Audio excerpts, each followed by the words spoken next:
Wanted someone to go back in time and cover games news with us. This is not a joke. You'll get paid in exposure after we get back. We've done this 8 times before.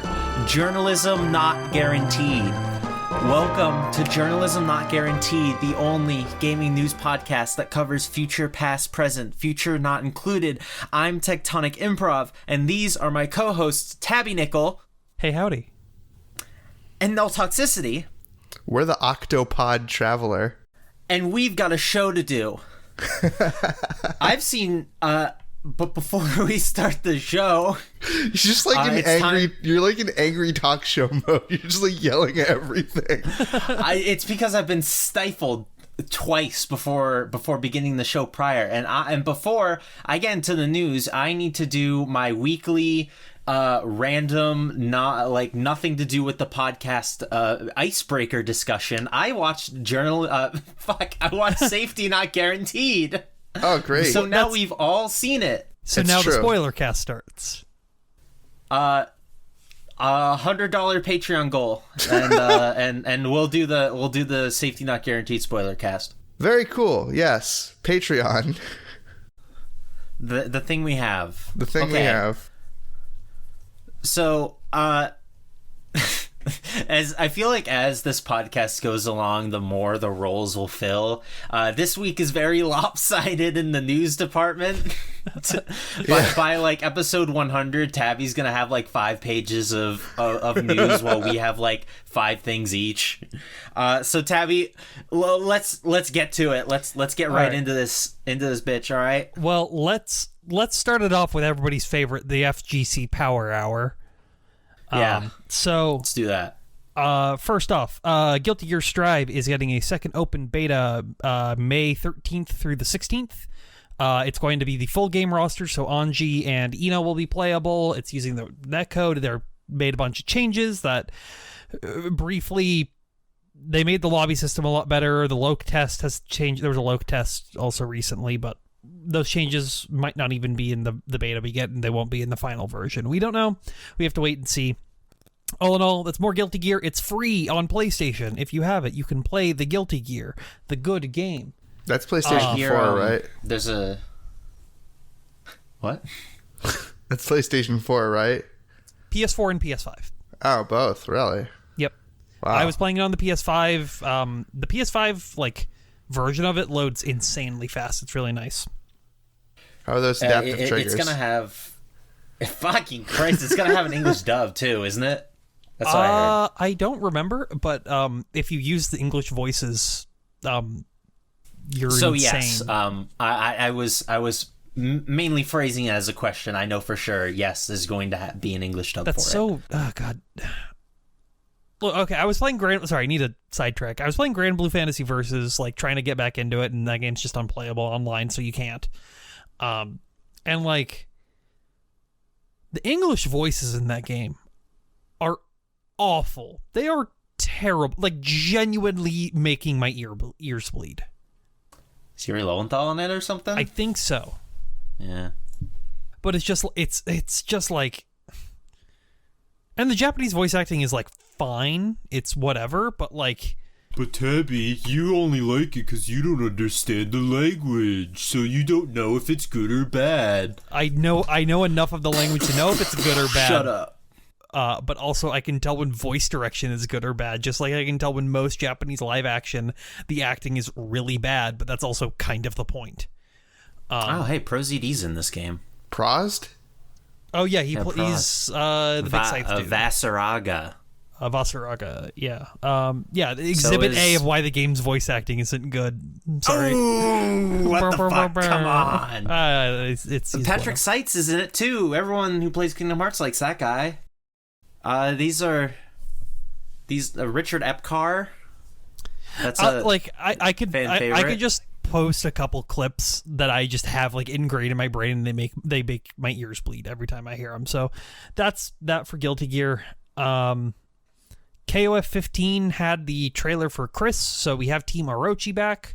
I'm very excited. Chris is the original KOF femboy, and also I play Chris in O2, or I'll play Orochi Chris in O2 UM. Tech furiously Googling Chris from King of Fighters. I can kind of see it, I guess. Never mind. This newer art looks a little more. Yeah, all right. I see it now. Yeah, now you do. Chris is a lot of fun to play. He's also going to be like. He's a lot of fun to play with, if you know what I'm saying. Heyo, how old is he? I think he's 18. I don't know the KOF lore. Well, he was brought back from the dead, so like. 14 years old. Forget anything I ever said. Well, he was 14 in 2002. Yeah, but when you call him the original femboy, and then you say he was 14 in 2002. What in Japanese. Something like jail noises, jail bars, yeah, like jail bars like closing or whatever. Yeah. Some news from like Convict. An hour and 20 minutes ago. Arcana Heart 6 stars got stealth dropped onto Steam, which is the newest update to the Arcana Heart series, and now has 16:9 support on PC. It doesn't have rollback netcode because it's just an upgraded port, so it's kind of like whatever for me for trying to learn a new fighting game, but just like out of nowhere just came out, and nobody was really expecting it, which is cool. Yeah, Arcana Hearts is sick as fuck, by the way. Everyone should try that game. What makes it cool? It's so... It's got like really stupid, crazy moves in it, and like you have a button that just lets you like fly towards your opponent. So if you're like in midair, you push this button, you fly at your opponent, and it's like a 2D anime fighter. It's really good. It's fun. Who made it? Examu. Who? A Japanese small fighting game developer. They still around? I mean, no, I guess they actually so. just shut down recently. Oh, well, at least they got this update out. No, because Team Heart is still around. It's weird, but it's weird. It's the best way to put it. Whatever. But they made a game called Damon Bride, which Damon Bride is awesome. It's just you literally can't play it outside of Japan. Yeah, which sucks. Demon Bride is like stuck in like what it's like. Well, what is it stuck on? Is it actually stuck on cabs? It is only on Nessica 2 hardware. Yeah, okay. Also, is this not published by Axis? It's published by Arxis, I think. Yes. No, what about Axis? No, it's I have this it's Arxis. thought. I have this thought in my head where like Axis Games and Arc System Works like walk into a room together, and one of them's like, all right, one of us is gonna have to change. And then they made Blaze Blue together. Fuck. Axis is just a publisher, aren't they? Yeah, they are. That's why I said published. They used to do NA publishing. No, but Arxis published it in the West. Yeah. This is not fair. They shouldn't have ever like gotten close. Some of these games are published by Axis. Some of the Arcana Heart games. More importantly, as we all know, Yoshinori Ono left Capcom and his role at Street Fighter about a year ago now. God rest his soul. I mean, he's not dead. He just got fired. Oh. Well, he got fired through the Japanese promotion system, where he was promoted up to higher roles, so he couldn't get his hands on video games anymore. But now he's working for Delightworks. Hey, I know what this means. I don't. Delightworks makes Fate Grand Order. Yeah. Oh. But more importantly, in the realm of fighting games, which I didn't see people talking about, is Ono now has his fingers in Melty Blood type Lumina. Maybe. He could still get his fingers into there, which is terrifying to me. Come on. Isn't that game coming out in like 6 months? What could he do to it? Everything. Listen, I watched a Giuna video on why people with your opinion are wrong, Tabby, on this. So I'm gonna put that in the show notes. I'm gonna disagree. What about like Ono or Melty being bad? Like Ono. Oh no.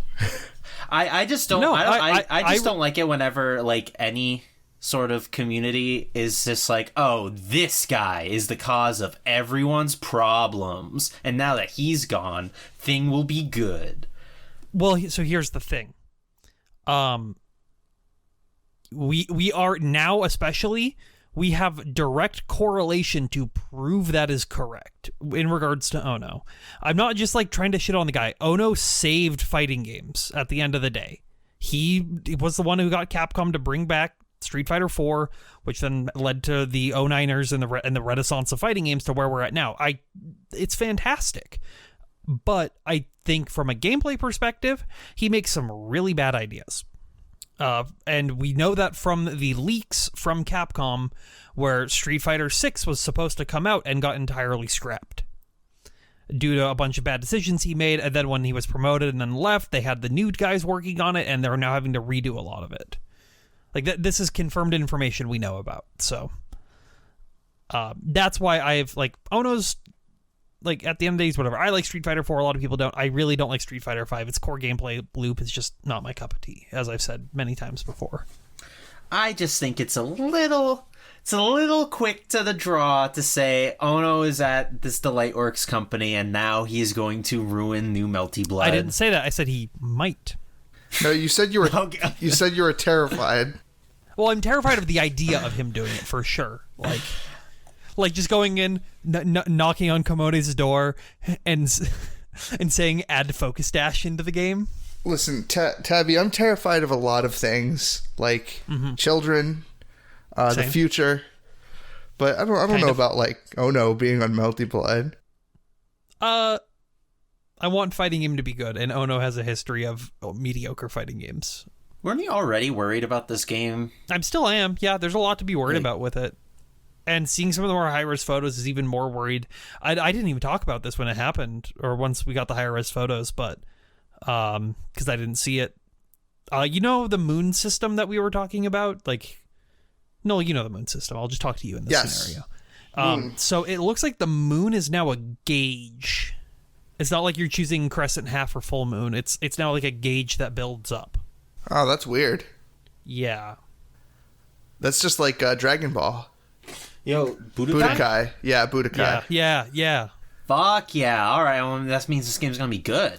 All right, and lastly on the fighting game things, we have Project L to talk about. Awful project name, which really sucks. Wait, we actually talking about this now? Yes, we can talk about this, and I can now talk about it without having to worry about things. See, everyone, Tabby is an insider. I have an NDA with Take Riot Games, so I just, for transparency's sake. But what I can confirm with this is that Joe Hickson, who works for communications at Riot, confirmed that these leaks that had came out earlier this week to be false, which they were totally obvious. Okay, it was hold on. Those leaks were fucking hilarious. They were hilarious because it was NFT-based gameplay.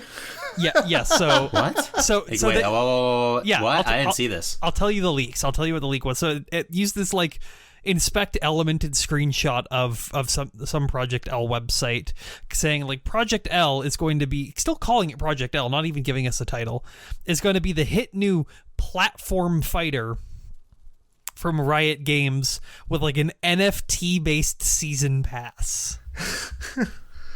And people were losing their fucking mind because it got tweeted from like a fake Project L account or something like that. Yeah, from an account that was made in April of this year. Man, people were probably just looking for something to be mad about. There's no FTC way Twitter, so yeah. There's no way they would have fucking jumped on NFTs that quick with a fucking project like that. Yeah. It's also I want like, no more discussion about NFTs on this podcast, by the way. You too can own the NFT of this episode. By going to tectonicimprov.com. And so, yeah, with Joe Hickson confirming, I can say with more certainty, because I knew for other reasons why it was fake just from looking at it. Like, there's no way that it's the team that's working on it isn't making a platform fighter. We know that for certain, like, just from them talking about the game. Remember, guys, everything you read on the internet is true. That 100%. And I didn't put this in my news docket, but I just remembered it, so I'm going to talk about it because it's associated with Riot, and then I'm done and someone else can talk. More news! So there was a development team called Project Kronos who was working on a League of Legends Season 1 private server. Are you sure that was Season 1? It was late Season 1, early Season 2. Okay, I was going to say, I thought it was Season 2. And I tried to join it when it came out, but I never got accepted into it, which is whatever, even though that's the best time for League of Legends has ever been, in my opinion. Project Kronos was officially shut down through a cease and desist through Riot Games. But the way it happened is really funny. So someone by the name of Zed was a part of the security teams at Riot and was like reaching out to the lead dev and trying to extort him into giving their website, all their source code, and the names of the other people who were working on the project. What the fuck? And Why? there's a full chat log, and the guy's just like I'm not gonna fall for bully tactics. Like, send your lawyers. Like, yeah. What was the extortion happening? Did he have like pictures of his wife or something? Like what? Well, he was just trying to like strong arm him into giving this information for free. I mean, if you run a private server and like of literally anything, if you're using somebody else's like IP and you're getting like fucked on by the if you're getting fucked on by like the owner of the IP beyond like, hey, shut this down, you literally just have to be like, send your lawyer, because it's too expensive for them to care about that. But because of this, it actually has some future implications in regards to like data preservation, because they said like nothing we took was stolen from you. Everything was through your publicly available files on your website for like the game state and everything. And Riot is now removing that, which also removes a bunch of match history stuff, and it's gonna like actually hurt the like history of League of Legends from prior, which like fuck that game, really, but it sucks from a data preservation standpoint. I'm sure somebody has it in their like moldy Wikipedia basement. has all like the pro stuff backed up, but anything outside of like that is gonna be lost to time probably. The impermanence of art. Anyway. Didn't you say that one last week? Yeah, I Yes. sure did. Okay, just making sure. And that's all the news that I want to talk about, so someone else can go. Just For all of fighting it? games, she has I was plenty gonna more. say you're done. Oh, I've plenty. That's Well, it? I mean, I covered everything fighting game related, and we can talk about other stuff later. I mean, I can laugh at some specific people. All right, now that we got the boring stuff out of the way, let's start talking about the Noid. He's back, everyone. Yeah. I don't understand this. All right, so the Noid, for anyone unaware, was a disgraced pizza mascot for Domino's in the late 80s. He was part of the ad campaign Avoid the Noid, where it was a tie-in to the 30 minutes or less to get your pizza sort of deal. He's the guy with the chainsaw that I've been seeing on Twitter recently. Yeah, yeah, exactly. Yeah, I love Chainsaw Man. He's got that's him. He's got he's like got like these weird rabbit ears, and he's got like a mask on and stuff. And Yeah, like he looks like the Noid. Yeah, he looks exactly what you would think a Noid would look like. They retired that mascot in like 92 or something because some like. I just put it together. It's Avoid the Noid. It's supposed to be like avoid the annoyance of getting your pizza late. Yeah. I just put that together. See, it's weird there because you go. It's weird because like Noid, to be noided is to be like paranoid, right? Well, that's that actually ties into why they retired him for a long time, because in the early 90s there was this guy who thought that the Noid was making fun of him. So he Tabby's laughing, but he held up a Domino's, like literally held one. Yeah, I'm not joking. He got like arrested and everything. He was not well. So they deaded that item for a little bit. That's not dissimilar to the what happened with the was it Kyo To Anime? Aaron Insurance, yeah. Oh, I was just saying Kyoto Animation, Aaron, but just shut up. No, it's not dissimilar to that one, but I don't think I actually don't think anyone got hurt during the Noid thing. Although I'd have to refresh my memory. Anyway, During the Noid event. Yeah. So that's why they stopped using him forever. But I guess time heals all wounds, and now he's in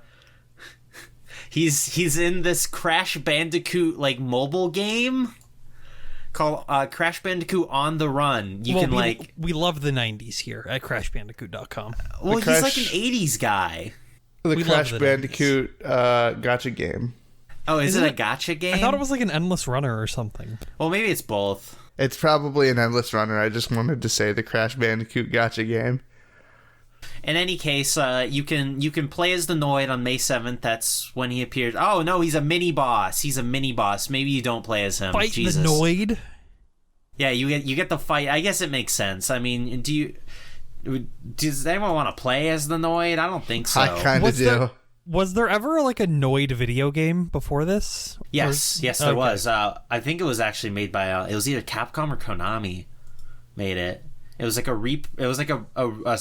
repurposed sprite, like almost like sprite hack of it. You know, kind of like Super Mario Bros. 2. It is Capcom, and it was a sprite swap of Kamen no Ninja Hanamaru. Yeah, that's fucking gold.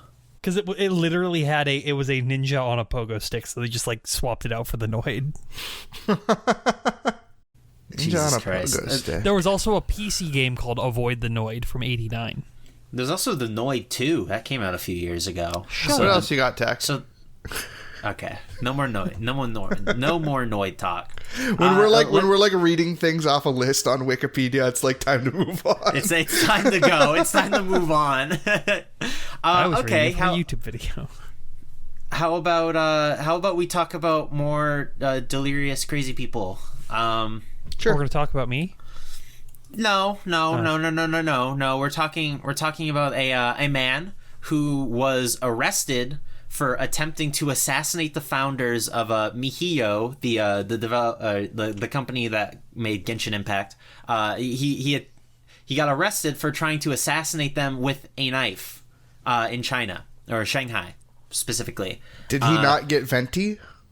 No, this actually so there was a little bit of confusion about this, myself included. This actually has nothing to do with Genshin Impact. It was Is it with Honkai Impact? It was Honkai Impact 3rd. Yeah, it's another game. Boat people are crazy. Are they boat people in that too? It's like it's like a Ken Cole or an Azur. Okay, yeah. Well, apparently the guy's reasoning for this was because they gave like the characters disrespectful costumes or something. They were dressed up as bunny girls, which I guess is like kind of touchy subject over there in Japan or in China. Sorry, I'm not really sure about the cultural significance of this. It's not really my place to really say without being more like knowledgeable. I just remember I was just reading stuff about this as it happened, but still pretty fucked up. No one got hurt, thankfully. I believe he's like apprehended and all that stuff. They actually, what's weird about this is the Honkai Impact 3rd team actually apologized for the outfit. So like in a way, this guy kind of won, which is kind of weird to think about. Yeah, that's strange. I mean, I don't know. They got like different customs over there. I guess it's like weird. It was weird for them to be bunny girls. I don't know. I've done market research, and apparently Rita is the best girl in Honkai Impact. Oh yeah. Yeah. What? Hang on. Let's see. See, here's the problem I have with all of these like boat girls is as soon as I find out that they're like supposed to be a boat, for some reason just like everything about them just disinterests me. I think it's because I know they're from like a mobile game, so I know they're like just it's more transparent than ever that they're just trying to like sell me JPEGs. So I don't know. Maybe it's like the deep recesses of my brain just reject that, and I see boat girls and I don't like it. I think I'd like it more if she was just straight up a boat. You know, Yo, Boat Girls, pretty based. No, I just said no. I don't like them. Boat Girls pretty Fantasia based. is a mobile game. Yeah, but they're not like based off boats, and I know. they're not trying to sell me JPEGs. It's an I actual mean, game. they kind of are. Like, the backgrounds are all static JPEGs, right? God damn it! Shut up. say something about like Subnautica or whatever. I don't know. Oh, okay. I mean, I can't just talk about Subnautica without talking about the absolute state of play. Oh, you're right. You're right. No, Null doesn't really have much outside of the state of play. So, Yeah. all right, I'll go through one more thing, and then we'll toss it back to Tab. Okay, let's talk about some bullshit. Humble Bundle. Everyone knows Humble Bundle. They've been like an institution for like 10 years now. You know, Longer? they're even longer. Yeah, I mean, they were like. It was like one of the biggest memes back in the day is that like you buy like you spend like $3 and you get like 20 indie games, and this was back when like 20 indie games was a lot. Mm-hmm. Anyway, whatever, fuck it. They would do this thing where it was like a pay what you want model where you give certain amount to the developer, certain amount to Humble Bundle, and then certain amount to charity, right? And that was like the cool thing. Well, they're limiting the amount of charity you can give. It's a 15% max now. I have a question. Did any of you ever give money to Humble Bundle for the bundles? I No. actually never really bought a lot of Humble Bundles. I but, never purchased. The only time I ever like got the only time I ever got games off Humble Bundle was when someone added me in a Discord server and was like, "Hey, this game's free today," and I'm like, "Okay, I'll take that." See, I bought a lot of Humble Bundles, and every time I made sure to switch it to 50% developers, 50% charity. I didn't want them getting any of the money. Well, that seems a little harsh, but nowadays I guess I can understand, and I suppose that's probably why they've introduced this 15% max. But still, that's like, I mean, what can you say? How can you defend this? It's just like sleazy. Mm-hmm. Yeah, they gotta make a business, I guess. But still, I can still call it shitty, and I will, and I did. So wait, so it's 15% like has to go to them? Is that 15% is the most you can give to charity now? Oh, So it's still it's okay. How much can I give to the developer though? Can I give like 85 to the developer? I don't think you can give to the developer anymore. Really? Let me go make a Humble Bundle purchase right now. No, we are not affiliated with Humble Bundle, by the way. I will not post Humble affiliate links on my I Twitter. might if they ask me to. All right. So, no, that the Vegas Pro Bundle. Vegas is on Humble Bundle right now. Yeah, I saw that. I was kind of interested. You want a good editing software and you don't want to pay a lot. All right. Or I still have the Vegas from the last time they did that a few years ago. I don't recommend anyone like start learning video editing on Vegas. Too late. I already did. I know. I Just send also it to use Premiere. Vegas, and I'm very used to it, and that's why I don't recommend anyone use it and just use Premiere. What's funny is that like every time I see someone talk about Premiere who like started with Premiere, they're always like, "Fuck, man, wish I was on Vegas." And it's like, well, which one fucking is it then? No, Yeah, but you Premiere take actually 'cause has Premiere's more. is Premiere actually has more like features and whatnot, and makes things a little bit easier. you can also take like just casually editing videos on Premiere and then turn that into like a video editing job because they all use Premiere or Final Cut, and Final Cut's Premiere but on Max. So you can't edit where how the money is split anymore. It's not at all. Based. Nope. It's so $1.20. So for paying $13 for this bundle, $1.20 goes to every publisher. 65 cents goes to charity, and $4 goes to Humble Bundle.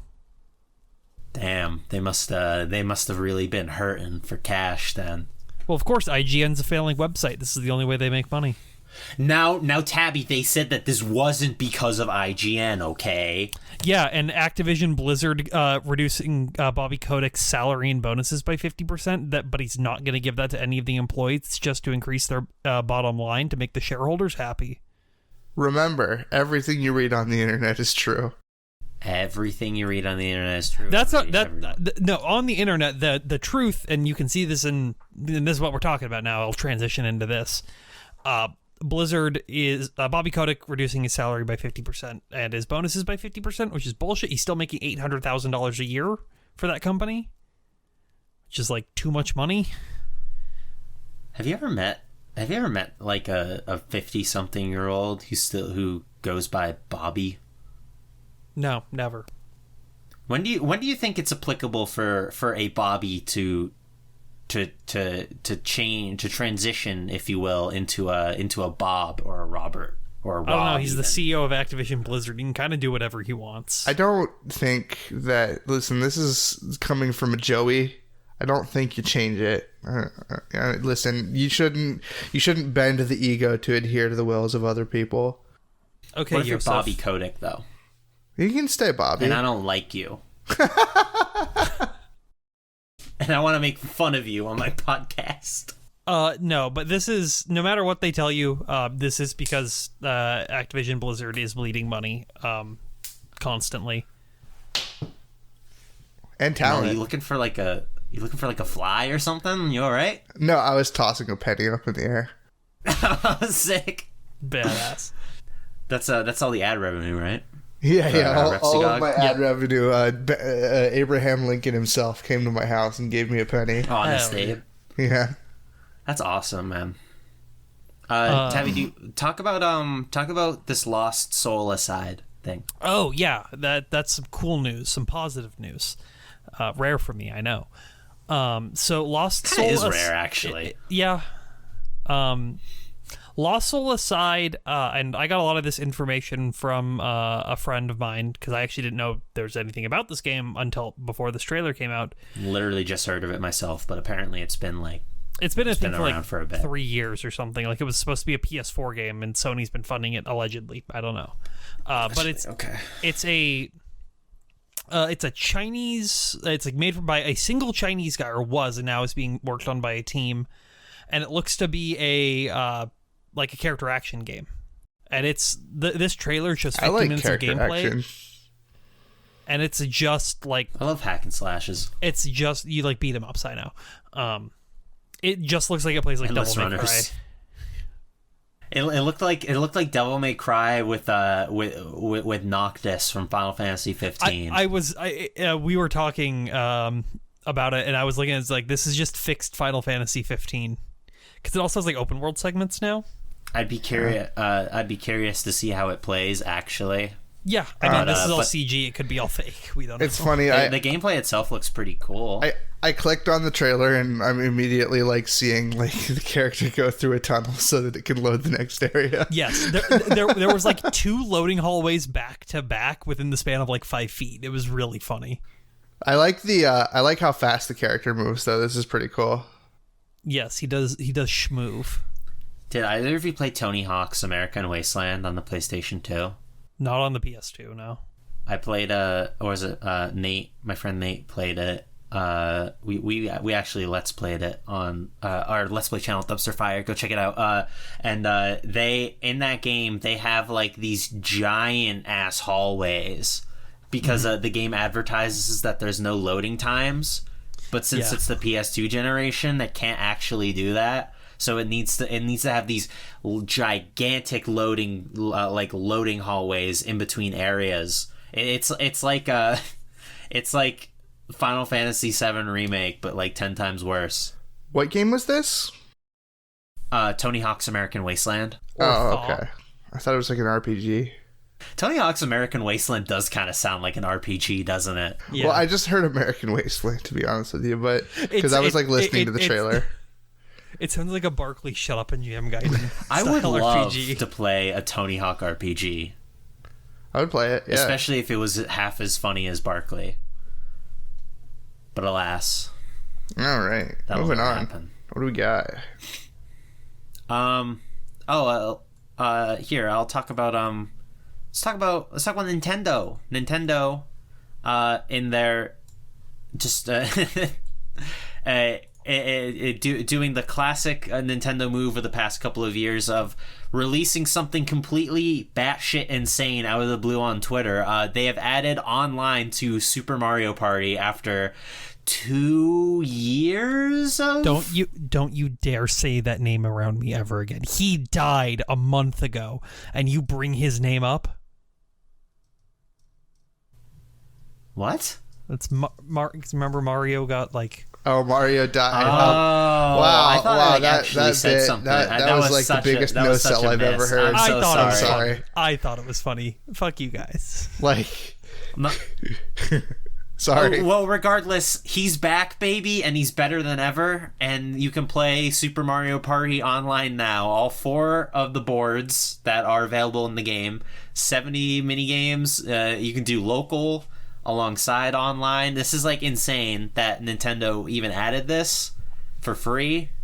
It's what everyone has sort of been asking for since the beginning, although people have also been clamoring for just anything else added to that game. This is just so weird. It's like the fucking the critical thing where it's like, woo, that's what I've been asking for. Yeah, exactly. This is exactly what we've been waiting for. That's what it's all about. So, yeah, I don't know. I'm just so befuddled by this. I never got this Mario Party because I mean, bad? Well, here's the thing: is that like it seems like it's kind of good. And yet not. I don't know. Because like there's only 4 boards, like I said, and the boards themselves are incredibly small compared to like the boards of Mario Parties of old. But like besides that, they got rid of the car. They got rid of like the weird like Bowser party mode that also apparently sucked.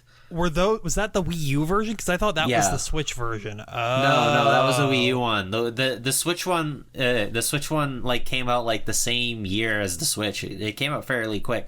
I don't know. It's like I think this is one of those like 1 step forward, 2 steps back sort of thing, or maybe 2 steps forward, 1 step back. I don't know. What, Nintendo doing that? My roommate, yeah, I know, right? That's weird. My roommate claims that the Switch Mario Party like sucks. Well, I guess we'll have to find out. Well, if he has it, then you can borrow his Switch, and then Tech and I can both buy it, and then we can all play. I'm not doing that. He does not have it, and the whole conceit of this was, hey, we need to like entice people to come over to our house. How about we do Mario Party? And he's like, dude, Mario Party on the Switch sucks. I was like, ah, fuck. Well, that's why you play Mario Party 4 on the GameCube. Yeah, it's true. 6, but yeah. No, 4. Shut up. I'm sick of this bullshit. Like, look, here's why Mario Party 6 is not as good as 4. Microphone. That's it. That's all I need to say. It has the stupid microphone and 4 doesn't. He's spitting. I'm spitting straight facts. Listen, what was that game that Hideo Kojima made where you have to like blow into the microphone to like Boktai, the sun is in your hands. Boktai. You remember him talking about how he wanted to make that game? He's like, I really want to make like a smell based video game. Like we really want to bring smell into the video game sphere. Let me smell the sweat down Quiet's armpits. I can't believe that we're like moving into the world of VR, but we still don't have smell-o-vision yet. It's bullshit. Pioneers of the medium, Spy Kids did it years ago, and yet we still can't. And yet PSVR still doesn't have smell-o-vision. What the fuck, bullshit, Sony? Dude, I can't even have an immersive VR. I actually have some minor stuff here. Like a little bit ago, we got information about Final Fantasy VII: The First Soldier live stream that's going to be happening. The Battle Royale game? Yeah, the Battle Royale. And it's labeled Shinra EPC Private Security Force Orientation, which is really funny. It sounds like I'm going to a job. But that's going to be happening on May the 7th. Be with you at 4 a.m. Pacific Standard. Oh, fuck, that's coming up. No. And apparently they have mentioned that they're going to reveal new info about the game. So get animated. Be excited for the hit holiday July 6th park. My My whole shtick this month is just anytime I mention a date during that month, it's, May the 16th be with you. Well, but now just insert that picture of the Joker. It's like, but you explained it to me, so now it's not funny. No, it's very funny, and it's always going to be funny. Okay. Just post the picture of Joker holding the book at the stand-up. What? You'll edit it in post. You don't have to do that, no. I don't know what you're talking about. I'm just going to take this. I'm going to delete the whole podcast. Whatever. Good. Oh, wow, actually, Tabby got through a lot of her news talking about the what's it called thing, the fighting game stuff. That's what those are called. Silly me. All right, let's dunk on Stadia now. It's time. Woo! Yeah, it's like a gaming podcast rite of passage at this point. Everyone's done it, and I'll never stop because they keep making it easy for us. You know, they've finally Stadians. They've added a search bar to the Stadia store. 528 days. Yes. Stadia, by the way, Google Stadia, a product made by Google. You know, the company that's synonymous with searching things online and has been for our entire lives. Man, what if Ask Jeeves beat out Google? What? Jeeves Stadia? Jeeves Stadia! I'm so mad because I was literally about to do that bit. This Bing Stadia? Have you tested this on your Stadia that you own, Tabby Nickel? Oh yeah, you do have one of those, don't you? No, I haven't tested Stadia. I'm currently in the process of actually testing Amazon Luna right now. Thank you very much. Oh, do they have a search bar? Luna does have a search bar. It's the Amazon store search bar. I bought a wastebasket on Amazon today. What else you got, Tech? There you go. I only got one more thing.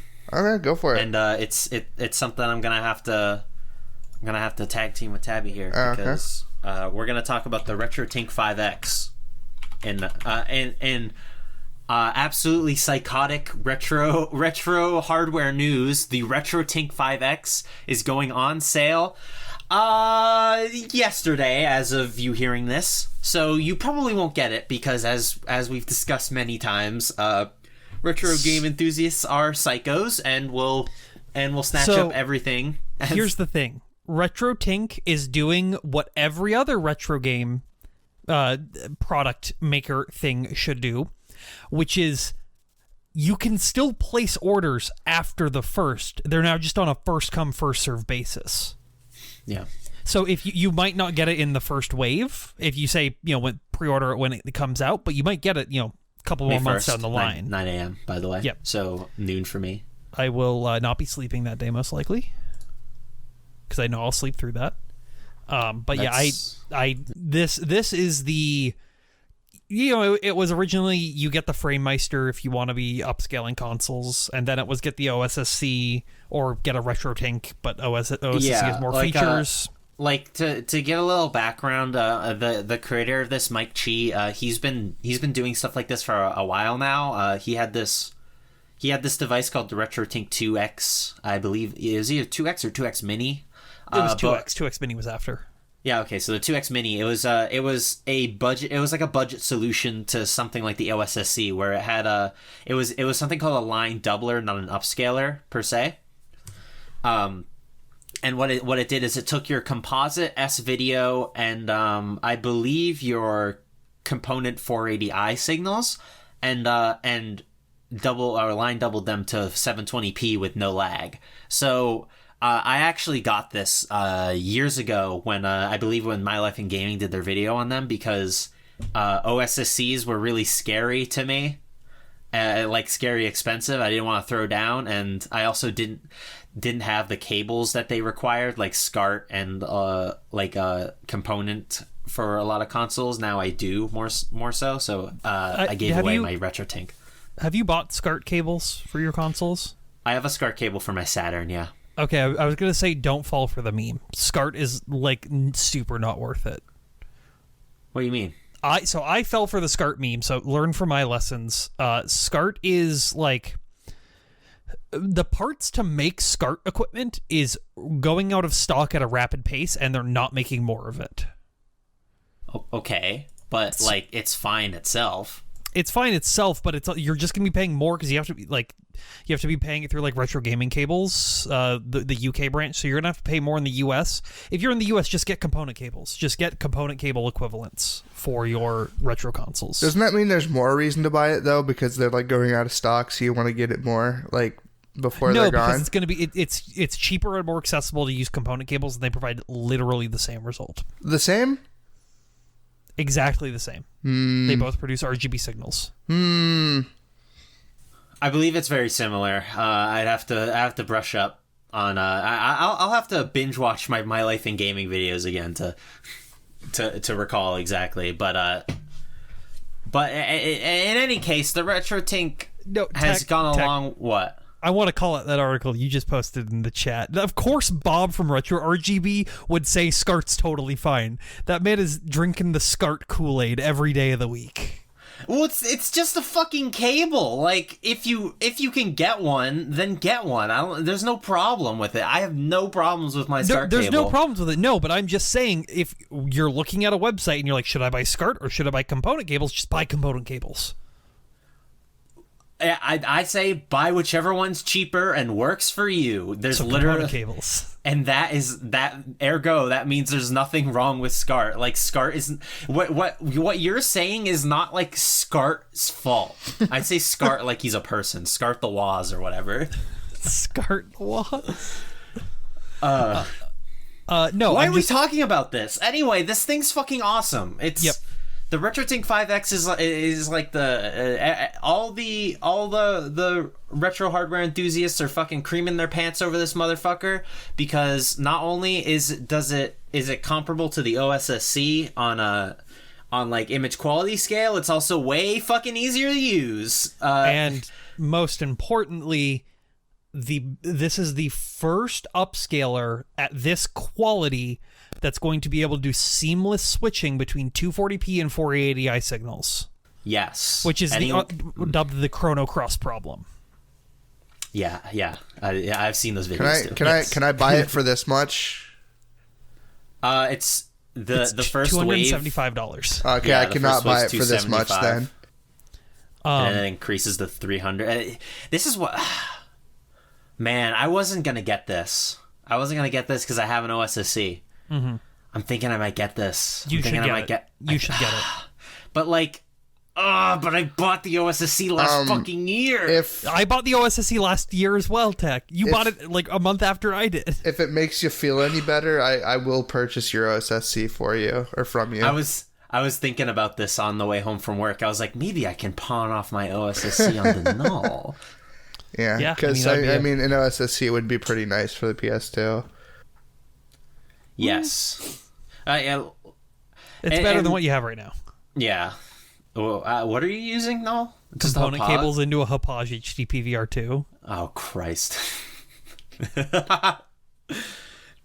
But yeah, this thing, I mean, it's not out yet, so I don't want to like sing its praises too hard, but like people we trust in the community seem to be very, very, very big on this thing, and Mike Chi has proven himself to be a maker of quality stuff. So keep an eye out for this on future runs. I'm pretty sure interested.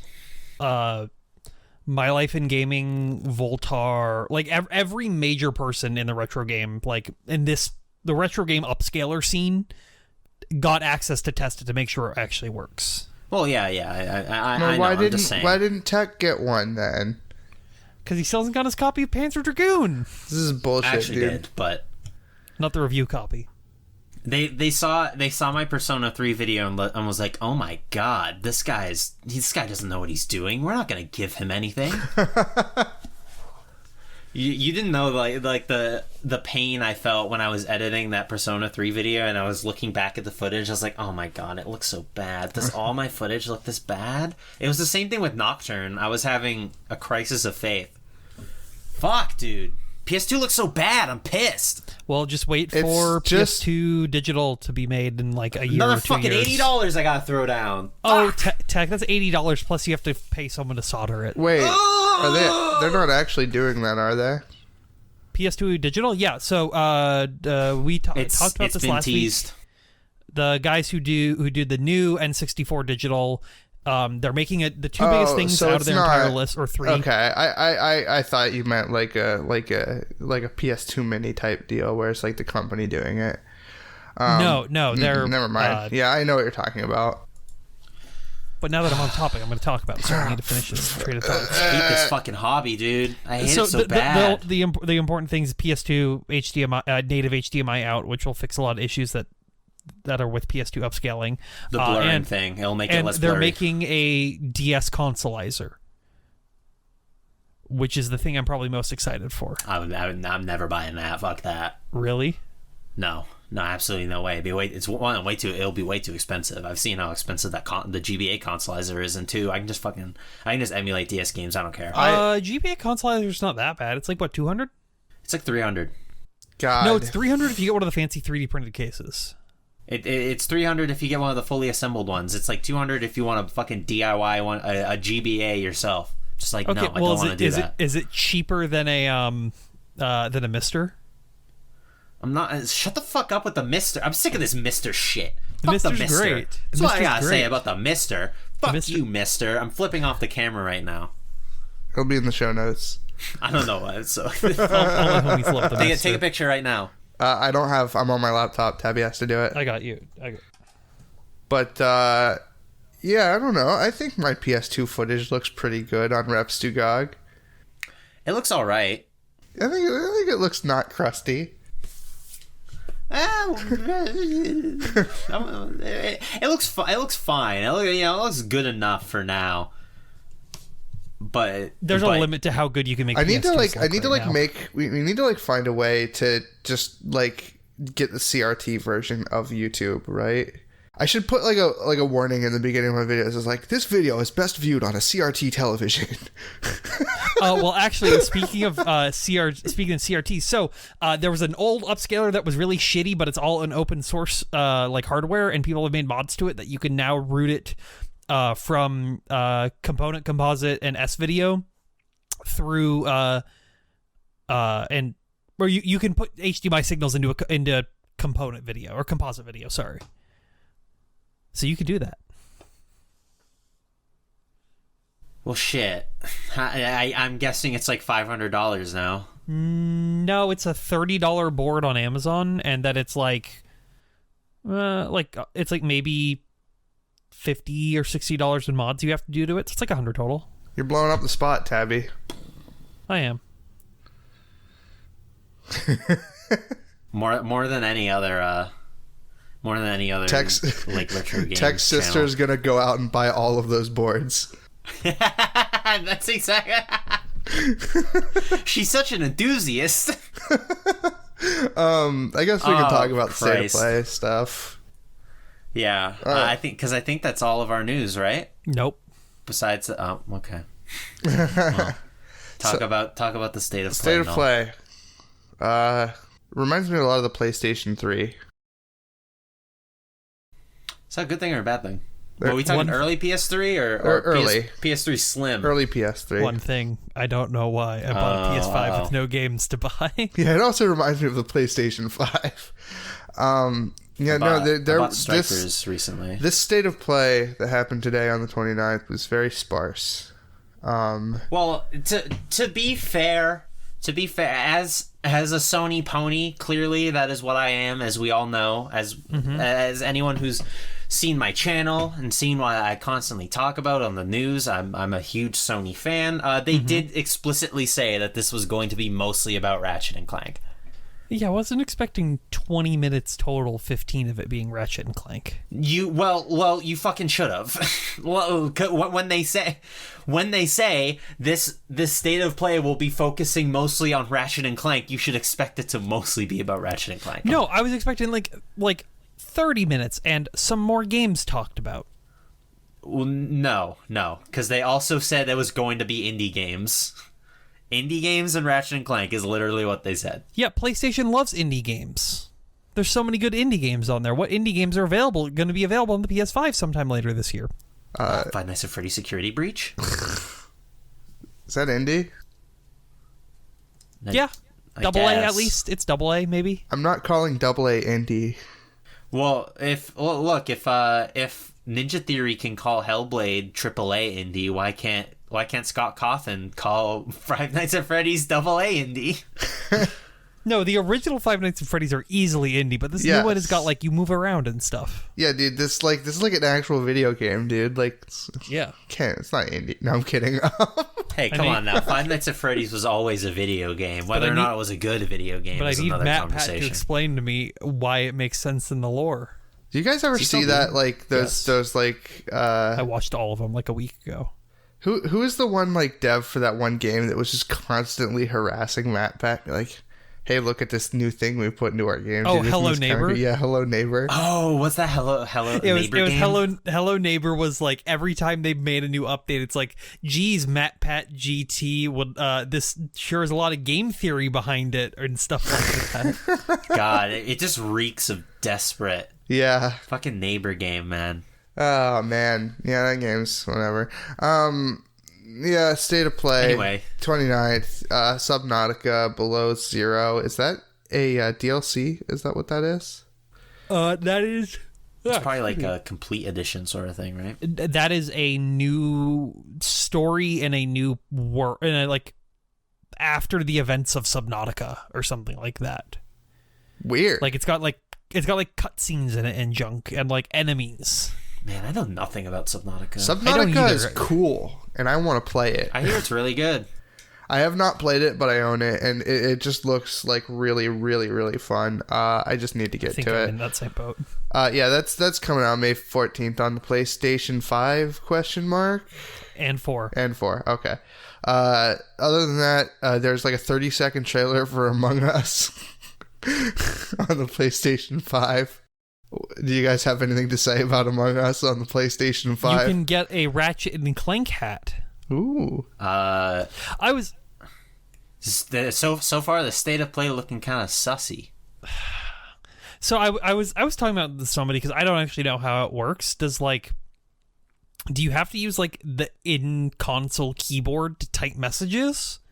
No. Or is there voice chat? Or no, I was talking about this a while ago because I thought that was the reason why sus became synonymous with Among Us, was that like it was like Dark Souls where you could only say certain things on like the message client, and sus was one of them. But no, I think it just happened because sus is easy to type. No, I know that for like the PC version, but for like consoles, like do you like when you go to the type message portion, like I mean, not if you have your maybe Xbox 360 keyboard attachment. Or, I mean, like, a lot of them have built-in... I mean, the PS5 has a fucking mic inside its controller now, so, like, maybe there isn't any need for a keyboard client. I just know it doesn't... I don't think the game natively supports voice. Well, you guys both have PlayStation 5, so when Among Us comes out on PlayStation 5, you can both purchase it and report back on this. We can do the spoiler cast, the Among Us spoiler cast. Oh, yeah, the Among Us. Wait, okay, can somebody explain to me the concept of a spoiler cast? Is it just like you talk about the thing? It's the podcast where you talk about spoilers. That's so... I don't know. I feel like it's pretty self-explanatory. Yeah, but like, I don't know. What would you rather it just be called a podcast? Yeah, I just feel like if you're talking about the game, you should like expect there to be spoilers, unless it's like specifically. Well, you'd think, but people are stupid. Yeah, so it looks like it just uses the on-screen key. It uses like the in-console keyboard. That's fucking terrible. Yeah. Maybe and also you can use like the touchpad on the PS4. I'm watching Switch gameplay and it's. Oh, well, I mean, that's the Switch. Yeah. Also, in the State of Play, the fucking Ratchet and Clank gameplay, the girl is still cute. There's a grappling hook. I like that Insomniac was very transparent about them knowing their audience with this this new character, Rivet, I believe is her name. Yeah. Yep. Those tweets were very funny. This game looks like Ratchet and Clank. It looks good. It looks really good. Yeah. You know, I've from played a technical standpoint. I've played one Ratchet and Clank game, and that was the pirate one on the PS3. Quest for Booty, yeah. Quest for Booty, thank you. And this looks like exactly like it in every way, which is probably a good thing. I feel like kind of bad for being like, Yep, looks like Ratchet and Clank anyway. If it ain't broke, don't fix it. because like I'm I hate it when games try to like constantly innovate and they just make the games bad. I don't mind that. But like, well, I mean, I mind it when it's bad, but I mean, that's kind of a loaded, whatever. Anyway, I just feel kind of bad because this is clearly a game with a lot of effort into it, and I just can't. And I see a lot of this. I see a lot of this reaction online to it as well. It's like, oh yeah, whatever. Looks like another game. when it's You like, hear that, that seems Insomniac? a little mean. Tectonic Improv hates Ratchet and Clank. I just can't stand it. Ratchet and Clank is actually the game that came with my PlayStation 2 when cool. I got it back in 2002. I never played it. My older brother did though, and he got really mad at it. He screamed all the time. I don't know how you remember 2002 like at all. Yeah. Maybe it was 2003. I don't. That doesn't I make don't it know better. exactly. I remember the Christmas because of course I remember Christmas. I was a kid. I think that might have been the year I got a hamster. No, that would have been 2003 or 4. Legit, I could not tell you anything that happened to me in my life before like the year 2015. Wait. That's crazy, man. Why don't you have the hamster anymore? Well, I got it in 2003. Christmas is 2003, and the hamster life expectancy is about 3 years. So, I believe in 2007 he passed away. His name was Rascal. Oh. He was my first pet, and I loved him very much. Damn. I will avenge his death. Okay, that's not the hamster story that you generally hear with first time pet owners who get a Yeah. hamster. Oh, what that it got away? No, or like it ran away. When I was younger, like I also got a hamster at one point, and I just like It died forgot. of negligence. I forgot to feed it like instantly, and then it just died. Oh my god. You know What what? the fuck? If you'll allow me to talk about this for a bit, I think I've talked about this either on a podcast or on a stream before, but the year I got a hamster, was it my other siblings got like hamsters too. We all got hamsters except for my older brother. He got a turtle. Anyway, Yo. yeah, it was like the pet holiday. I don't fucking know. Well, whatever. Anyway, the was my little brother's hamster, whose name was Christmas. just guess how old he was at the time. Anyway, he.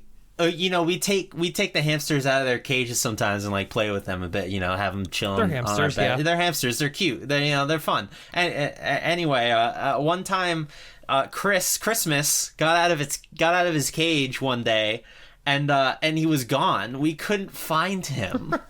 So my little brother, he's like devastated because he's had this hamster for like a couple of months.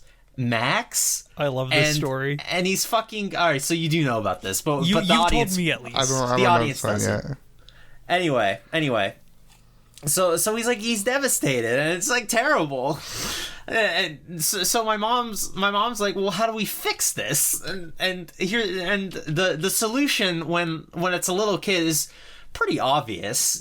You get him another hamster. to take his mind off of it. So we got another hamster. This one was different from the other ones. It was like a smaller breed. It was kind of like hunched around a little bit. Named him Munchkin.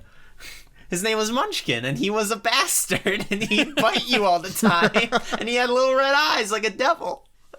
He was kind of cute. He knew he was the backup. Yeah. He was kind of cute though, in a way. God rest his soul as well. I forget how long he lived. He lived a pretty long while. Yeah. For him. Does your brother know about this? Does he remember? He maybe, I don't know.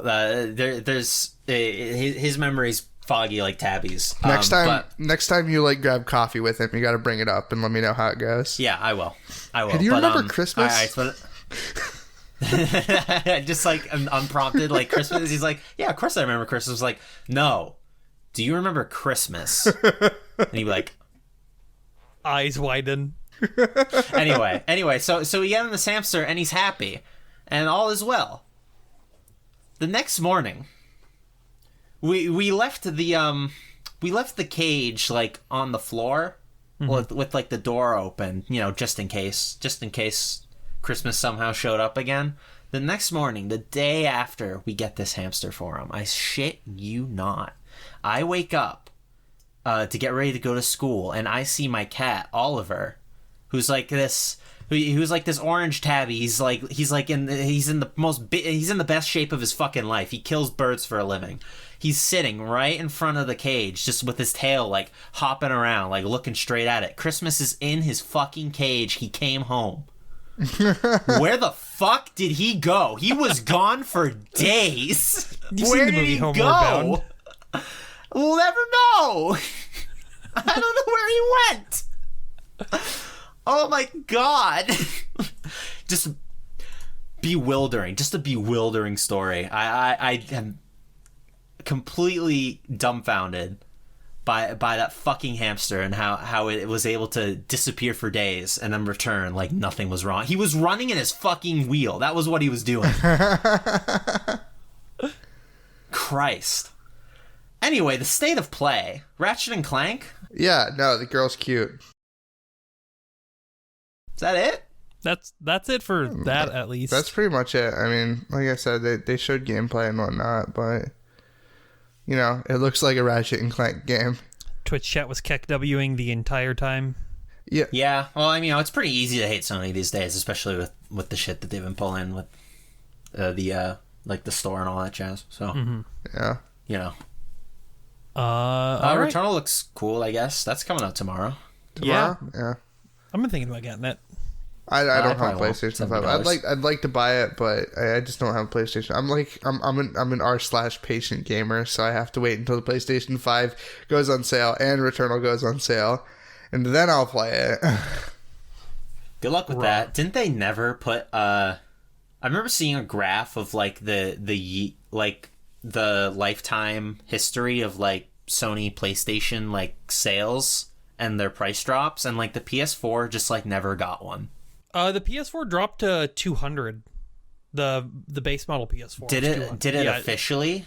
Yeah. When I say okay, sale, I Sorry. mean like yard sale. Craigslist. Like somebody. Okay, yeah, that's not. I'm not buying it from Sony. I'm not giving Sony any money. Noel playing the PS5 in the year 2055. No, SCART has listen. taken back Someday over the we'll have world. electronics again. Someday we'll have webcams, and I'll be able to buy a PlayStation 5, but not right now. And I'm okay with that. Speaking of ways that you can use your electronics to emulate other electronics, You can go to our Patreon. What? so there is a new update to Dolphin that was just released on the 24th, about 5 days ago, that now has full direct compatibility with MGBA to use it as a link cable. This is good. So you can play everything except Zelda 4 Swords, like the one thing people want. That's what I care Four about, Swords though. Adventures. Yes, Four Swords Adventures, that's the name of it. That one works, but it desyncs horribly from what I've heard, because it uses you connect remotely on your own computer, so when you play it natively there's no delay, but you could also theoretically have it be like you have other people with Okay, the how GBAs can we connected outside of how it. can we implement rollback into this to make it better? How can rollback fix this? Can we get Slippy on the case? Yeah, I guarantee you Fizzy could probably solve this if he had like the The means to. want. the drive too. Yeah. Fizzy has more important things to be working on. Yeah, he definitely does. The man is a wizard. But this is really cool. This is it also is like, it's just got a lot of neat potential with it. I don't know the full list of everything that's GBA compatible. Like, I know it's mostly Pokemon games, if I remember correctly. With like the GBA player. Yeah. Well, the GBA like link cable. That's what I meant. cable. Yeah, sorry, I forgot what it was called. There's the Tingle Tuner from Wind Waker. There's like the Tiny Chow Garden from Sonic Adventure 2 Battle. What's funny? I actually had that thing. I had the GBA link cable thing. I have no idea how I got it or why, because I barely used it. We had it. We played a little bit of Four Swords Adventures with it. See, we just played that like single player, which is kind of weird to think about. I have not played that game since it came out. It's like defeating the whole purpose of playing that game. Here's something you can do.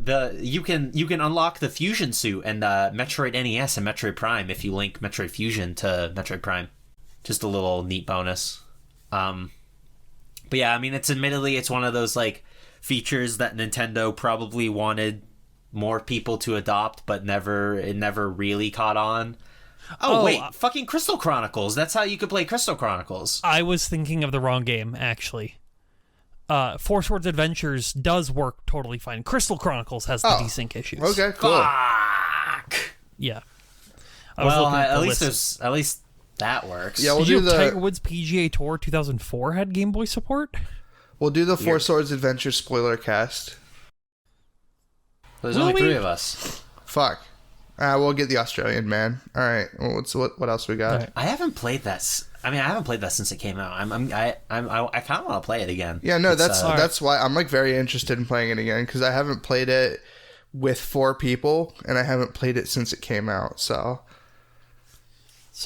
I got 3 things left to talk about. It'll be quick. First one. Shame on you, Capcom, is what this segment is called. So Capcom released on the Switch Capcom Arcade Stadium. It was like a collection of Capcom arcade games, and it was like whatever. It was, if you want to play like the arcade games that aren't like the good ones that they put in their own separate bundles. The bigger issue is that this is some new paid DLC that you can get paid features such as invincibility. You can pay for invincibility in your arcade games. This is so funny. I'm laughing really hard. The other paid DLC that's also a part of it now is borders for the game. Skins. You can pay money to have borders around your game, things that were free in every other collection. How much are these DLCs? Just curious. I mean, I didn't actually look $3. I bet it's $3 for a border. That's how many Sheets Hot Dogs? 3? 3? That's 6 Sheets Hot Dogs. That's 6 Sheets Hot Dogs? Yeah, because it's 2 for $1. Oh shit. Okay. Their website doesn't say, so yeah, probably 6 Sheets Hot Dogs. That's breakfast, lunch, and dinner. I mean, come on. Yeah, but you could also have a tacky border around 1942 or whatever fucking game they're trying to sell to you with this. Yeah, I mean, this is just one of those, like, this is... What else is there really to say about this? Like, this is fucking stupid. It's fucking stupid. Also, 1943 is great. How dare you? It's old. It is a solid, like, shmup. You know what else is old? Pitfall. I like that game. Yeah. Here's a bone I have to pick with games like 1942. Talk to me. It's a vertical shooter, right? Yeah. Yeah. Why do we still make vertical shooters? Okay, so I have a friend who really likes shmups. And he saes that horizontal shooters are bad and vertical shooters are good. So I agree with him. Well, I want to know why, because from a layman like myself, I've only really, out of shmups, my knowledge begins and ends with Gradius 3 on the Super Nintendo, and Gradius 3 is Gradius is a side shooter, right? And for me, that just always made sense, and it's only made more sense as the years go by, as screens get wider instead of taller.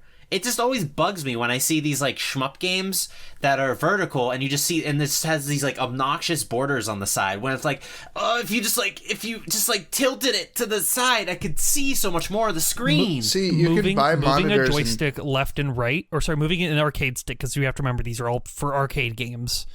Moving it left and right is easier than moving it up and down. Okay, well that's also what I mean when I say that nowadays it doesn't make sense because we're not using joysticks anymore. Well, you should be. You can take a monitor and make it vertical, though. That too. Yeah, okay. I can't do that for my fucking OLED. Okay, are you playing shmups on your OLED? What? I'm gonna play Gradius 3 right after, just to own you. I'm gonna play some Einhander later then. Is it Einhander or Einhander? Einhander. I don't know. The Sean Shaughnessy video I watched said Einhander, so I'm gonna go with that. Okay. Listen, just whatever. I fully admit I am completely like unaware. I don't really have a horse in this race. I've only played one level of Ikaruga. I don't really like. You should play more of Ikaruga. That game's fantastic. Yeah, that's what everyone says. All right. And then the last two bits are Apex Legends news. Yes, finally. With this, I've actually been playing Apex Legends a lot recently, and I've been having a very fun time. That game's still good, surprisingly, for having 20-tick servers. So, first off, Respawn Entertainment had a job position open up for a software engineer to help develop a brand new IP for a games as a service game. That's what I've been waiting for, baby. Respawn. Okay, it's just you and I here. Just you and me. We're here. Just make Titanfall 3. It's that Just picture make of Titanfall 3.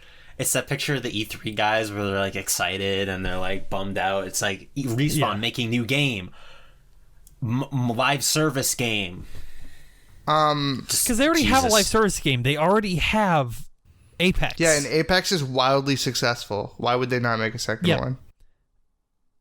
Because they can instead make Titanfall 3 and make the people who like good video games happy. Listen, making video games has never been... good video game. I paid $60 for Titanfall 2 the day it came out. Okay. Yeah, but like, EA doesn't care. Here's the thing, right? Like, the money that like they made on the Titanfall series is a drop in the bucket compared to what they made with Apex. And whoever... Who owns them? Like, fucking... EA? Electronic Arts. Yeah. Electronic Arts, they're like fucking vampires. They're like liches. And like, they don't care about that. They just care about like getting dollar. I know. But like, Titanfall 2 is really good. It's like $5 right now on Steam. Just go buy it. All I'm saying is that if you're blaming Respawn for this, your anger is probably misdirected. No, it's directed at EA because also like Respawn, it got fucked over because they moved all the leads like a couple years ago or a year and a half ago. They moved all the leads from Respawn to like different DICE studios to go fix their other failing properties. And talk about a powerhouse of talent being... I don't even want to say it's being wasted because like Apex Legends is a good game. It's a really good game, but you know, it'd be cool if they made more than Apex Legends. Was the news the past news where we talked about the Infinity Ward thing? Was that in the episode that totally came out, or did that? That was last week, right? No, it was not last week. No, that definitely wasn't last week. No, that's no, it was on episode 6. It was. Yeah. Shit. It's really funny because hey, go back and check that out, everyone. If you missed it, by the way, we got a comment. It was really funny. It's like, oh, I didn't realize I must have missed an episode. I don't know how they missed it, but yeah, I mean, you can just look in the channel and find find episode 6. Let's just check it out. It's exactly where it would be. There's one thing in news we didn't talk about that I'll hit after this. Sorry to make this go on even longer. So the new Apex season is like Apex Legacy is what they're calling it. New game mode is being added. It is 3v3 Counter-Strike being added into Apex Legends, which is the part that like that's cool. Just give me Titanfall 3, man. Like you're giving me bad Titanfall right now. All right, how about instead of Titanfall 3, you get Hawken 2? How about that? I'll take Hawken 2 as well. Sure. Or Insurgency 2. Or what? One of those other Counter-Strike. I want lights. Firefall 2.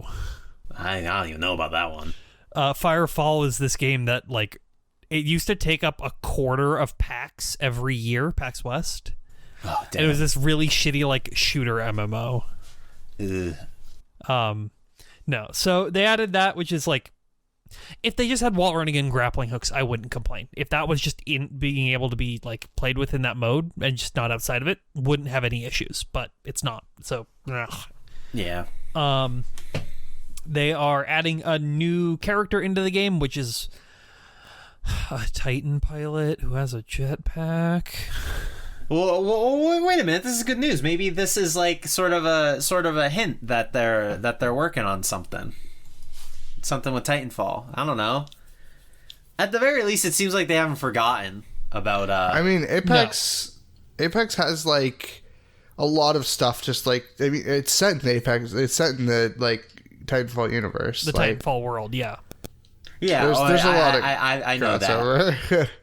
But that's like the same on the same layer as like all of Quentin Tarantino's movies are in the same universe. Like, it doesn't matter. I mean, like, No, didn't land for anyone. Okay. No, I they're know. like I factions. got it, but I just disagree. They're like factions that are shared, though, and like the Quentin Tarantino thing is a little bit more like strenuous, right? Like the character Valkyrie is the daughter of like one of the bosses from Titanfall 2. Oh shit! They got bosses in that game. They do, dude. Play Titanfall 2. It's Titanfall like 2, literally Even okay, one of the best first-person shooter campaigns of all time. Tabby or Tech. Even if you don't like multiplayer shooters or whatever, you should play it for its story, strictly for its story mode. They have a button equivalent that's press X to come. What? Noel knows what I'm talking about. Anybody who's played that game knows what I'm talking about. It's on Steam, right? It's $5 right now, I think. No, it's $30. If it was $5, I would have bought it. Sorry, I'm not paying $30. I'll buy it when it's on sale, because it goes on sale all the time, I'm sure. It was on sale like earlier this week, I think. You can buy it on Grand Damn, 2 get Auto. on. I can get what? 2 Auto? You can get it on Grand 2 Auto. Oh, one of those like on gray market key websites. I mean, like, whatever. Oh, I need I need Origin shit. Yeah, but it's worth it. Yeah, it's worth it. Bitch, I'm worth it. Origin's not even that bad. Like, I could be saying, hey, use the Windows Store. I mean, I do hate booting up so. Titanfall 2 because I have to get on the Orange's client, but like... Origin's literally fine. It's literally... I hate this like meme of like complain about the Origin client. I mean, it's the complaint fine. is that I have to boot a client. Yeah, I wish I didn't have to boot Steam up to play my games either. Yeah, but Steam's already booted up, see, because it's always booted up. Well, so is Origin for me. No. Okay, so the last thing that's not on the docket, which is it's actually kind of important. Microsoft announced today with a bunch of other stuff that they're like, we're trying to focus more on PC gaming. Please play Phantasy Star Online 2. We paid a lot of money for that for not a lot of North American players. There was a Halo Infinite thing today. Yeah, and this sort of ties with that. Okay, good. Just making sure. The biggest thing is that now they're going to be offering for games published on the Windows Store for PC, they're reducing the fees they're taking from 30% to 18%. Here's why this is bad. I don't have anything. This is good. This is good, right? It's good. If it means that... Well, here's the thing. It's good if it means... Because I didn't know if this was exclusivity you get that, or if it's just you publish on there. If it becomes the options for devs to get more money, then... and potentially open up to an audience that might not know about it, which would surprise me for people using the Windows Store. But like maybe people who don't play games that use the Windows Store and they see that and they're like, or they play games on their Xbox and they're like, oh, that's cool, I have to buy a PC. Oh, then they buy a $4,000 Dell computer with a hard drive instead of a solid state drive. The one person who thinks Windows 10 is fucking awesome uses the Windows Store. But if this is what they do, then that's gonna actually be it's gonna be neat. Hopefully they just don't. I mean, I was gonna say, like, hopefully they don't start just buying exclusivity for the PC, but they already do that for the Xbox. So like, that's literally what the Xbox is. Yeah, but the Xbox has no games. So when are they gonna come out with a Windows sequel? It's been a while. I genuinely don't think we're gonna get anything past Windows 10. We probably will, but not for a while. Like they really want to make Windows 10 kind of, they really want to coast on Windows 10 for a while because everything is now as a service. So I'm gonna boot back to Windows 7. I'm going back. I've been working on a computer that's a Windows XP machine specifically. When I built my PC, I specifically bought a Windows 7 key. This was back in 2017, by the way, before the Oh my god. before they like ended service for it, and I literally couldn't like use my USB 3.0 drives because Windows 7 doesn't support it out of the box. So I was spending all day troubleshooting. I almost resorted to dual booting Ubuntu to get it to work. And I was like, as I was doing that, I was like, what the fuck am I doing? And I just fucking installed Windows 10. What? I'm surprised there's not like a... Listen, like Windows 7 has fanatics. Remember like when Windows 7 came out and all the Vista fanatics crawled out of the woodwork? Right? Man, fuck the Vista heads. All my homies hate the Vista heads. There's no such thing. You guys are lying. No, dude. No one liked Vista. Everyone loved 7. No, I had a friend in middle school Vista who had loved shooters, Vista. dude. Vista had shooters. Insane. I never saw this. There was no reason for it either. 7 was just better. Yeah. The only shooters for Vista were Windows and those freaks in the Windows Mojave commercial. No, I mean it's probably like one of those things where people are just like, oh, this is different. I don't like this, but still, Vista had some Windows fucking 7 shooters. wasn't different. It was literally It like looked exactly like Vista's Vista. same UI, just like not running like dog shit. Oh man. Man, that brings me back. Right? Do you know what else brings you back? Halo A Infinite. link to the past. Past once again. I thought This is how we do it. That's right. We're going back to Wait. discuss news. Wait, What? we didn't finish the fight. Oh shit! We started talking about Windows. We got to talk about Halo Infinite. Tabby, talk about Halo What's Infinite. the difference? I actually don't know what the Halo Infinite news is. Oh god damn it! Yeah, Hang on. you're the one that brought it up. I don't know anything about it. Okay, here we go. Microsoft reveals how Halo Infinite will look on 32:9 super wide, ultra wide monitors. Ultra chocolatey. It has multiplayer's cross-platform support for PC and Xbox. I'm reading more good. headlines. They let you host your own servers and the multiplayer now. I saw some screenshots and the game's cleaning up really well. I mean, you know, I need to see it in motion before. We don't have the brute PNG anymore. Yeah, we don't have. Craig. Yeah, I was trying to remember what the fuck his name was. Craig. Could never forget. So funny. God Still damn. coming out 2022. Oh, we didn't mention this with Ratchet and Clank, but launch window PS5 a year after it comes out. 8 months. But no, you're right.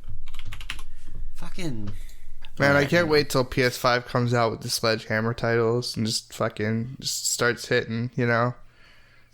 Right now, We're talking about Returnal's out. right now we need it. Returnal, is it out? It's coming out. It's out in tomorrow. an hour and a half. Cool. Yeah, this all just stems from a blog post, so there's no footage See, explicitly. I but just wrote a blog like the post fact- about this. Yeah. Yeah, I mean, this is the Microsoft way, right? Mm-hmm. To just half-ass everything. You can adjust the FOV, which is cool too.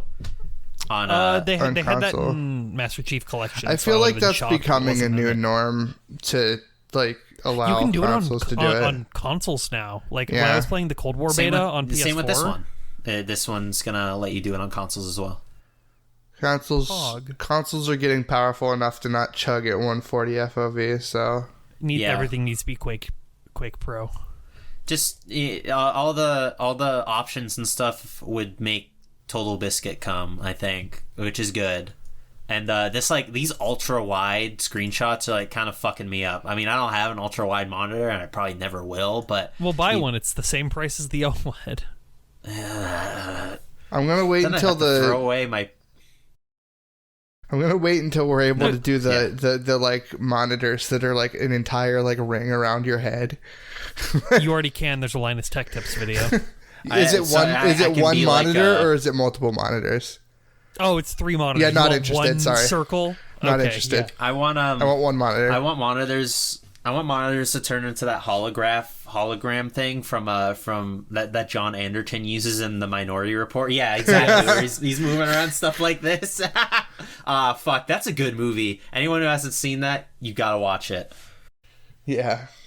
All right. Speaking of old things, A link to the past. Here we go. A link to the past. Start the show. A link to the past. Give your all. You know this game's a blast. as of A link to the past. today, The world. and by today I mean 2 days ago, 11 years ago, Technically, Nier released. 3 days ago now, because It's the 29th for me, bitch. sorry everyone. Nier released onto the Sony PlayStation 3. Nier is the critically acclaimed game that just got a remake that's playable on modern systems, so you don't have to play it at like 18 FPS. It's like 30. Nier's It great. probably runs even worse. I genuinely can't talk about Nier because the game is so good and the story is that level that you can't talk about almost anything without spoiling it. So how about instead of talking about Nier, we talk about the Nier comic book? God, not the Nier comic book. The Nier comic book. Link in the show notes, everyone. Look at this fucking beauty. Oh my god, this is so amazing. What a different time it was in the early 2010s, where like it wasn't cool to be anime yet. I mean, that's why we have a Nier Gestalt, right? That's what I hear. They literally changed the protagonist for the Western version of Nier because they didn't want a little twink boy being the main character. Stand and by. Everyone loves Papa Nier. I know he's cool. Look, the saving the daughter story versus saving your sister story is like, that's where I am. But those who don't know about Nier is actually a spin-off of or technically direct continuation of the Drakengard series. Yes. And there was a really funny anecdote that was going around Twitter earlier today. That back when Drakengard was being made on the PS2, Yoko Taro and the producer of the game, whose name I'm blanking on, flew from Japan to E3 to pitch Sony the game. You know, back when that was something you did, because E3 was more just for like industry people. Yeah, it was an industry event. And by the time they talked to Sony was so exhausted and tired from hearing pitches, they just approved it without like hearing it. So I don't want to say that this story isn't true, because I mean, obviously Drakengard was approved and it came out, but like, how the fuck does a Sony exec's default response to someone pitching a game not be like rejection, but be approving it? Because it was the PS2. Well, I mean, it might have just been like something where like they it knew sounded. him, I guess. There might have been something where it sounded relatively good, so they're like, "Oh, whatever." I would like to hear like confirmation. They didn't talk about the child soldiers. I would like to hear confirmation from the exec who approved it. So, like, if come forward and talk to us, so we can Who finally knows if they even bury this lead. If they're even alive anymore. If they even work at Sony anymore. It doesn't matter if they work at Sony anymore. We can still extract information But from who knows them. if they're alive? Was it an old Japanese businessman in the early 2000s? It's been 20 years. It could be like one of the. It could be like that thing when Demon Souls came out, the executive producer at Sony Computer Entertainment, the guy who actually like presented the Demon Souls remake at that Sony show, was like legitimately like, yeah, this was a fucking disaster. I regret ever approving this. One of those things. So maybe the guy would like not even admit to it, even though now Nier is like pretty successful. Drakengard is still a little, Drakengard sure is a game that it released. It's like F-Zero. Exists. Or, It wait, no, is? not What? F-Zero. No, it's just like Ace Combat. It's like Panzer Dragoon. No, Ace Combat. It's more like Ace Combat. I would assume it'd be like Panzer Dragoon. It's more like Panzer Dragoon, but they wanted it to be like Ace Combat. And then they were told, hey, make a Musou game. What a weird series. Nier, from what I understand, is the first time the series got good. I believe I've said this already, but I'll say it again. Drakengard 2 is good. That come out over here? Yeah? Okay. I'll believe you. I mean, apparently Drakengard 3 is shit. Drakengard 3 is good. So- It just runs like shit. Oh, that's true, yeah. Yeah, no, it released February 14th, 06. On the PS2? Yep. Yeah. Dragoon? Yeah. Shit, it took them that long? Because, like, Drakengard 3 came out in, like, 2013, right? Or 2012? And then Nier Yeah. came out in 2010? Damn. I guess, it was a PS3 title, so. I don't even get to fucking play the Nier games for my channel. I'm so pissed. I can only play Drakengard 1 and 2. you only get Drakengard, bitch. Well, just wait for the series to be over when you hit Reps 3 GOG. True. Yeah, the son of my son will be reviewing Nier. Your Goro Miyazaki will be reviewing every PS3 game. Yeah. And you got he reviews like Deadly Premonition, and you're just like, what a disgrace, a terrible game. I have to go out of retirement and review PS3 games. I thought I was out, but he pulled me But right he pulled back, me back in. And it's just Yoko Taro's image. Fucking Christ. Okay. Let's get another anniversary out of here. An anniversary that's way more significant. Fuck Nier, am I right? Who cares about Nier? It's fucking Kirby's birthday this week. Kirby, from April 26, 1992, Kirby's Dream Land released on the Nintendo Game Boy, and is like one of the greatest fucking video game characters ever. He's so cute. Everyone loves Kirby. He's the best. He's like so inoffensive. Ah, we love him. Wait, Don't we love him? Is it Angry Kirby's birthday or Happy Kirby's birthday? Happy Kirby's birthday. They didn't do the Angry Kirby shit until I think Nightmare in Dreamland. Yeah. So, there's a lot of funny things about Kirby's Dreamland in particular. First of all, it's a Game Boy game, so it's very short. It's only 5 levels. Second off, there's no copy abilities in it, so like the main thing Kirby's known for is just not in that game. And 3, the game itself or like the level design of that game was practically remade in Kirby Superstar in the Spring Breeze like sub game. If you've ever played Kirby Superstar, it's like a bunch of little, like 6 games in one, like different campaigns, I guess would be a way to describe it. Kirby is really cool. Masahiro Sakurai, he's the Smash Bros guy, but he used to be the Kirby guy. What's crazy about Sakurai is he made Kirby when he was like 19 or something, and when he made Kirby, Miyamoto was like, why don't we make him yellow? And Sakurai had the fucking balls to be like, no, he's gonna be pink. We're not making him yellow. I can't imagine the timeline where Kirby is yellow. It's weird. It's weird, even though he's like an alt costume in like pretty much every Kirby game. Did Nintendo just have an obsession with that? Because it was like, okay, Pokemon mascot, yellow. No, I don't think so. I think Miyamoto probably just thought he looked better yellow. I don't know, because like both Kirby and Pokemon both have a tenuous, is that the right word? A more distant relationship with Nintendo itself, because Kirby has always been made by HAL Labs, which is technically not fair. a Nintendo first party, but I think they like co-own it. And the same thing with Pokemon is that there's a whole thing What going is on. the We've HAL talked about it Laboratory before. logo? It's like a dog with eggs. Yes, it is. Why does it have it eggs? is They're mammals. I used to think it was a deer, right? So Deers are still it's either mammals. it's it's like incubating eggs. I don't like really get it exactly, but I really like the logo. I think it's great. It's a cool logo. I just wish I knew like the symbology behind it, right? Yeah. Like, what were they trying to say? What were they trying to tell the masses with this picture? I really don't know. What's weird about the HAL logo is that it's never changed. So it's been this since the 80s when I think before they were. Oh, sorry.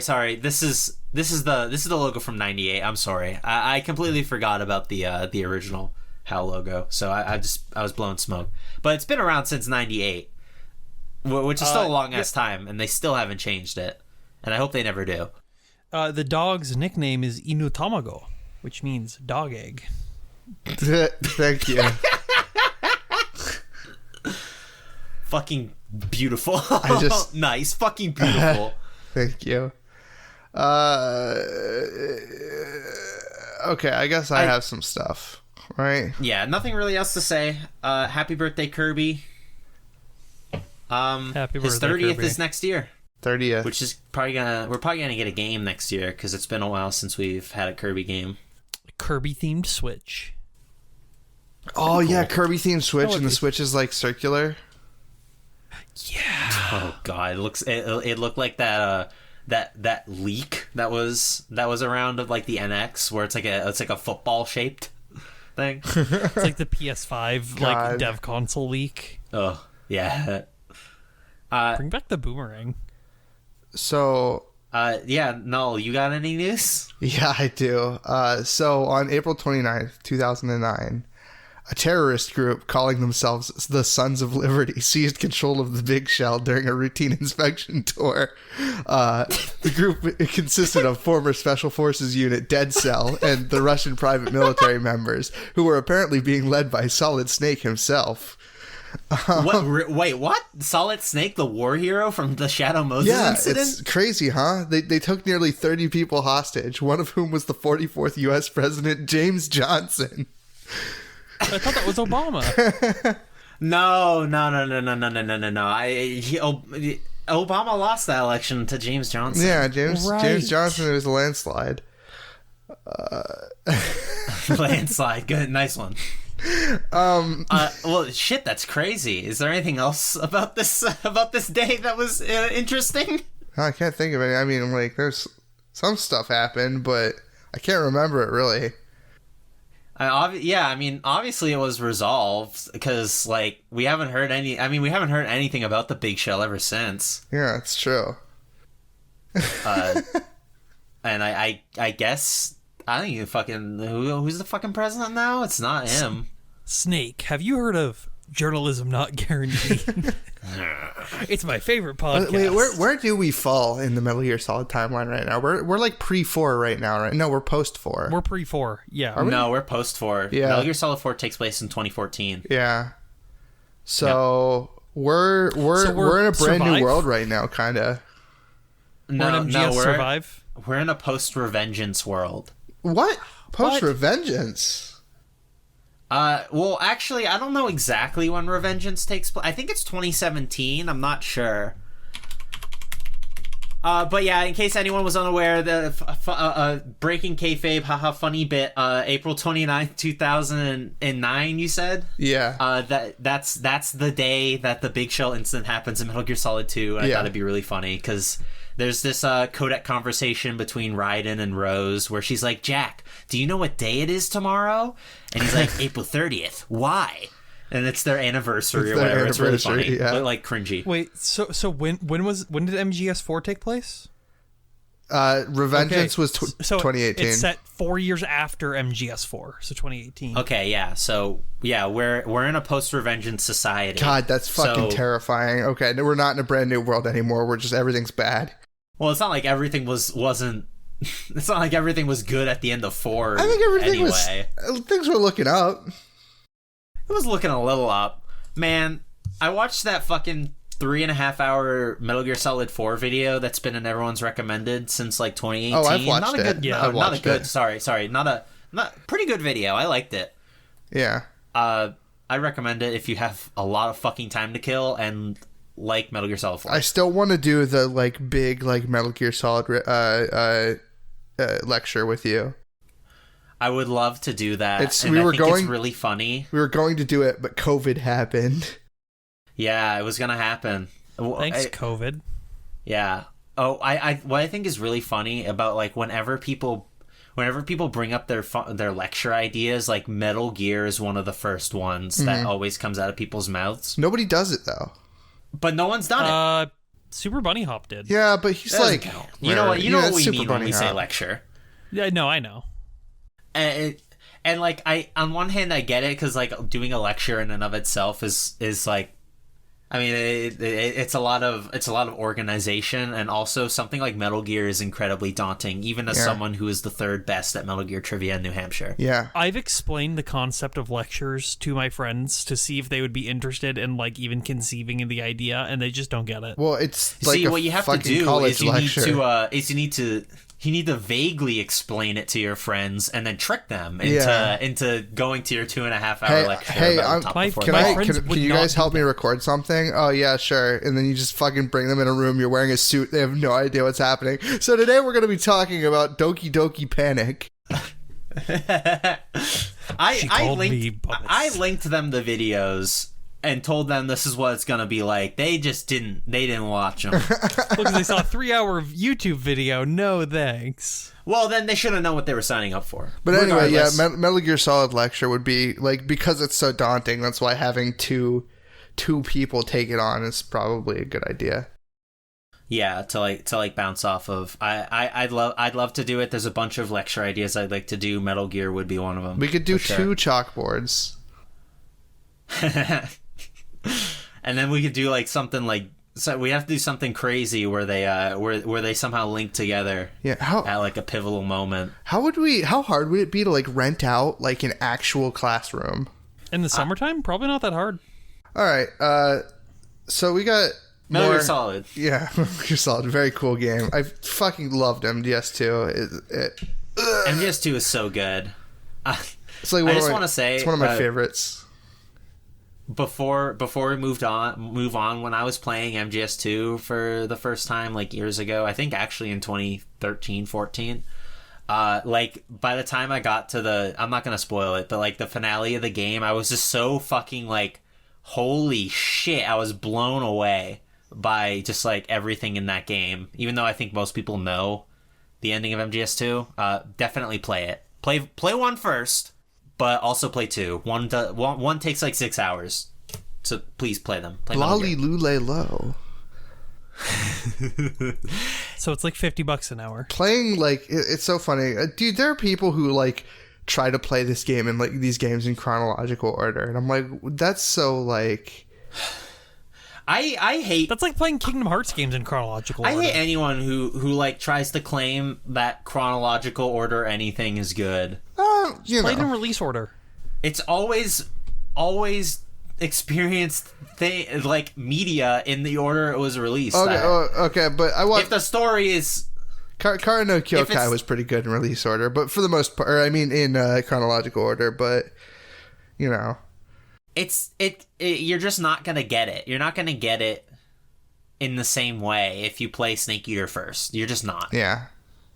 No, I think you need to play Metal Gear 1, Metal Gear 2, then Metal Gear Solid 1. Then, no, I'm kidding. Don't play Metal Gear. Okay, you can actually skip Metal Gear 1 actually, and 2. you can skip Metal Gear 1 and 2. Yeah, absolutely. Snake's Revenge.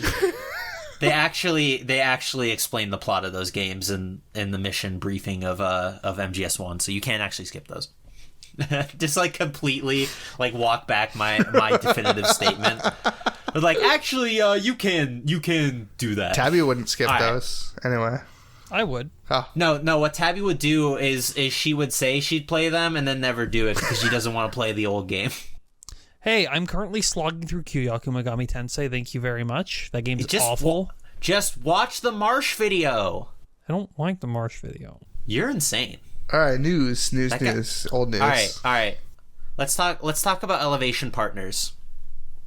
So, April 22nd, 2005, this was in the midst of an Eidos buyout. Now, at this point in time, I believe Eidos had released like Deus Ex I almost said Infinity War, Jesus. Invisible War, that's what it was called. I was like trying to think of what the fuck the name of it was. Xfinity War. Deus Ex Xfinity War had come out just a few years prior, and I'm pretty sure it bombed. People don't really like that game. I believe people love Infinity War. Invisible War? You mean? Yeah. No, they don't. I've never seen anyone who likes Deus Ex like Invisible War. Balan Infinity War. No, stop. I don't want to talk about Balin anymore. Well, whatever.